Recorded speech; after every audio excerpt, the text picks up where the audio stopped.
7 वर्षाचा मुलगा आईबरोबर शाळेमध्ये चाललाय.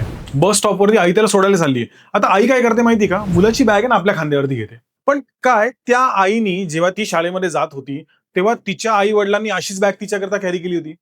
पण आजच्या जमान्यामध्ये असं झालंय ना, पेरेंट्स खूप ओव्हर प्रोटेक्टिव्ह झाले. त्याला कोणत्या प्रकारचा त्रास नाही व्हायला पाहिजे.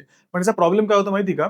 मुलं आहेत ना, सेल्फ मेड बनतच नाहीत. कंप्लीटली डिपेंडंटच राहतात आपल्या पेरेंट्सवरती आणि ह्याचा प्रॉब्लेम त्यांना फ्युचरमध्ये जेव्हा तो 23-24 वर्षाचा जाईल ना, तेव्हा तो मम्माज बॉय बनून राहील. आजकालची मुलं बघा किचनमध्ये जातात का कधी काम करण्याकरता?